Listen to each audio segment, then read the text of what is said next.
Perkenalkan, nama saya Dina Aulia, NIM 236270051, Prodi Sistem Informasi.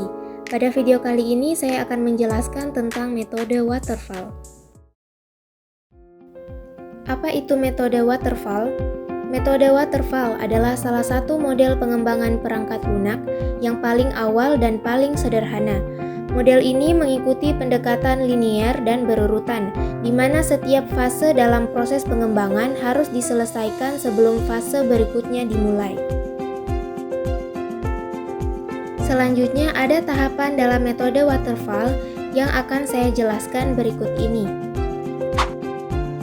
Yang pertama ada analisis kebutuhan. Pada tahap ini, tim pengembang mengumpulkan dan menganalisis kebutuhan dari pengguna atau klien. Hasil dari tahap ini adalah dokumen spesifikasi kebutuhan yang mendetail. Yang kedua, desain sistem. Setelah kebutuhan ditentukan, tim merancang arsitektur sistem. Ini mencakup desain perangkat keras, perangkat lunak, dan antarmuka pengguna. Desain ini akan menjadi panduan untuk tahap implementasi.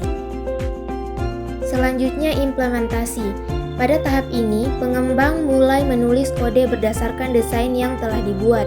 Fase ini melibatkan pengembangan fungsionalitas sistem sesuai dengan spesifikasi yang telah ditentukan.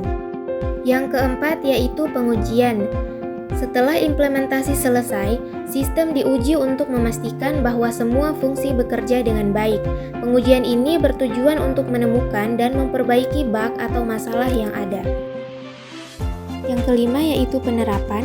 Setelah pengujian selesai dan sistem dianggap siap, sistem diterapkan ke lingkungan produksi. Ini adalah tahap di mana pengguna mulai menggunakan sistem. Tahap yang terakhir yaitu pemeliharaan. Setelah sistem diterapkan, pemeliharaan dilakukan untuk memperbaiki bug yang mungkin muncul dan untuk melakukan pembaruan atau penambahan fitur sesuai kebutuhan pengguna. Selanjutnya, karakteristik metode waterfall. Yang pertama yaitu linier dan berurutan, yang dimana setiap fase harus diselesaikan sebelum melanjutkan ke fase berikutnya. Yang kedua, dokumentasi yang kuat. Setiap tahap menghasilkan dokumentasi yang jelas yang membantu dalam pemeliharaan dan pengembangan di masa depan. Selanjutnya, keterbatasan perubahan. Setelah fase tertentu selesai, perubahan pada spesifikasi menjadi sulit dan mahal untuk diterapkan. Selanjutnya ada kelebihan metode waterfall. Yang pertama yaitu sederhana dan mudah dipahami.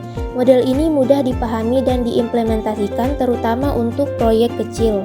Selanjutnya, struktur yang jelas. Dengan tahapan yang terdefinisi dengan baik, manajemen proyek menjadi lebih mudah. Selanjutnya, dokumentasi yang lengkap. Setiap fase menghasilkan dokumentasi yang dapat digunakan untuk referensi di masa mendatang.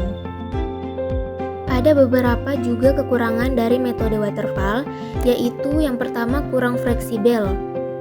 Sulit untuk melakukan perubahan setelah fase tertentu selesai yang dapat menjadi masalah jika kebutuhan pengguna berubah.